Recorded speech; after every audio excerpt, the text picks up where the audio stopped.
yanzu raddi na yau akan Dr. Mansur ne. Wallahi ba za mu shiru a wannan mutanen ba. Ma daman ba za su iya shiru su shahawa mu kasar mu lafiya ba, su shahawa mu shugabannin mu lafiya. Wallahi ba za mu fasa tsine musu albarka ba tunda sun zama tsinannu. Domin duk mutunan da yake da'awa ya hau mambari yayi bayani na son zuciya, ya bar Allah ya bar manzon Allah ya kawo son zuciya a cikin tafiyar rayuwarsa dan ya faɗakar da al'umma, ya nuna kiyayya ko kushewa wani ko ya nuna wane kasashe ne wane makaryaci ne shi ne mai gaskiya su ne masu gaskiya. Wani irin bayani da kai Dr. Mansur kake maganin cewa wai ita Nijar ta rusa alaƙar da tsakaninta da sai dai yawo, ta rusa alaƙar da tsakaninmu da ƙasar Benin. To ya nuna kai daƙiƙi ne kuma jahili ne, zuwan ka Nijar da kai akan sulhun bai maka amfani ba, dama da abin da ya kawo ka. Kana so kawai a ɗauki hotonka a matsayinka na malami ka zo Nijar. Kawai abin da ya kawo ka kenan. Idan da kana da fahimta babu daƙiƙanci a cikin kanka da son zuciya, domin son zuciya daƙiƙanci ne kuma ɓacin zuciya ne. Sai mun gaya muku ba malanta ba, komi ka mallaka a duniyar nan in dai ka sa son zuciya a ciki, wallahi Allah ba zai bar ku ba kuma lalacewa za ku yi. Wallahi za a manta, dan shi ma wani in ka tare shi in ka ce mai Dr. Mansur ma bai sani ba. Amma yau Albani Jafar shekarar su nawa da mutuwa, amma al'umma suna da su kullum suna sa musu albarka, suna musu addu'a ta alheri, saboda sun faɗi alheri, sun faɗakar da alheri, sun nuna wa jama'a yanda za su yi addini. Amma ku son zuciya ya mamaye ku, dan shi doktorakin naku na ƙarya. Yanzu kai ka ce wai Niger ta ɓata alakanta da Benin, to bari in bar ta Benin in dawo da ƙasar ka in fara. A lokacin da haka ta faru aka yi juyin mulki a Niger, ku kuka fara cire mana wuta, alhali kun sai irin yarjejeniyar da a tsakanin Nijar da Najeriya akan wannan wutar. Kuka yanke wuta, kuka rufe bododinku. Nijar ce ba sai da yawo ta sa Najeriya ta yi wannan aikin ba? Na ɗaya kenan. Benin da kake magana, kadaran Nijar da take Benin ta miliyar dubu nawa ne a Benin? Kwantina, ka san ko kwantina dubu nawa ne 'yan Nijar da kaya suka ruɓe a can?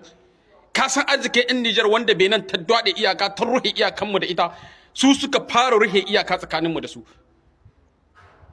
Kaya kadarorin 'yan Nijar suka lalace a cikin ƙasar Benin, suka tabska asara 'yan kasuwa, saboda wai Nijar ta yi mulki kuma sai dai yawo ta sa ta da Faransa. Shin amma wai yanzu kai ne kake magana wai mun ɓata alaƙa da su?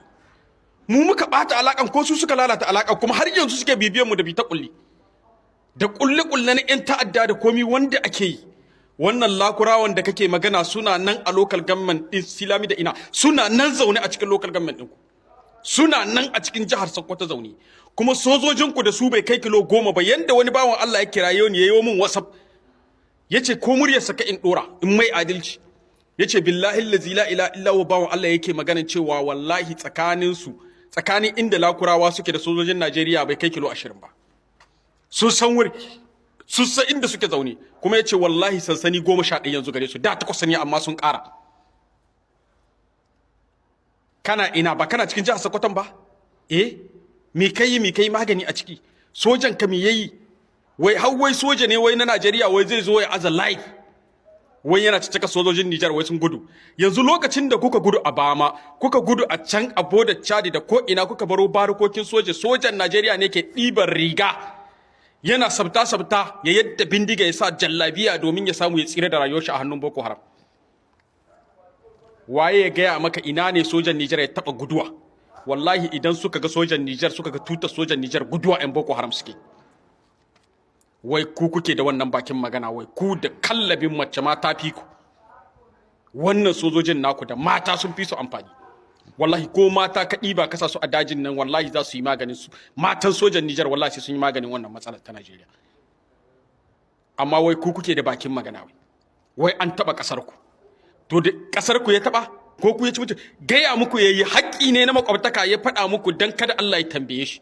Amma da yake na alallu ne saura daga cikin malaman ku, wanda ba Allah a ransu irin su wannan Dr. Mansur ke, ina so wannan bidiyon nawa a yaɗa shi ya je har in ma akwai wanda ya san shi kai masa ya saurara. Domin malam Dr. Mansur ba dokta ba ne, bai san abin da yake ba. Idan da ya san abin da yake yi, da ka haɗo kwamiti kun fito kun to neman sanin labari cikakke na gaskiya. Amma wai BBC kuke jira, wai da RFI su ne za su zo su yi tambayoyi su baku labari? La haula wala quwwata illa billah. Wannan tsinannun tashoshin, wannan munafukan tashoshin, wanda duk shekara akwai tashar guda ɗaya RFI ana zuba mata saboda euro miliyon 250 domin durƙusar da Afirka kawai su ba da labarin ƙarya akan Afirka su ne za mu jira su ba mu labari mu saurari RFI mu samu mi a cikinta. Kai bayan Allah ku dawo cikin hayyacinku in kuna da sauran hankali tun hauka bata kama ku ba, kuma wannan 'yan ta'addan su za su cin muku, kuma wannan tuggu ne na ƙasar Faransa kuma yana zuwa kanku ya kama ku, kuma dama so ake a raba mu da ku to mu rabun ku tafi da ku da ba da ku ba mu rayuwa za mu yi.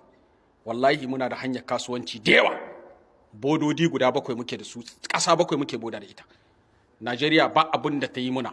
Mali da Burkina Faso su suka yi muna, su suka nuna muna ɗiyaci, su suka ce duk wanda ya harbake mu ya harbake su, kuma dole mu kaunace su ko da a ce ma ba musulmai bane, balle shugabannin nasu ma musulmai ne ƴan uwanmu. Ku yi abin da za ku yi.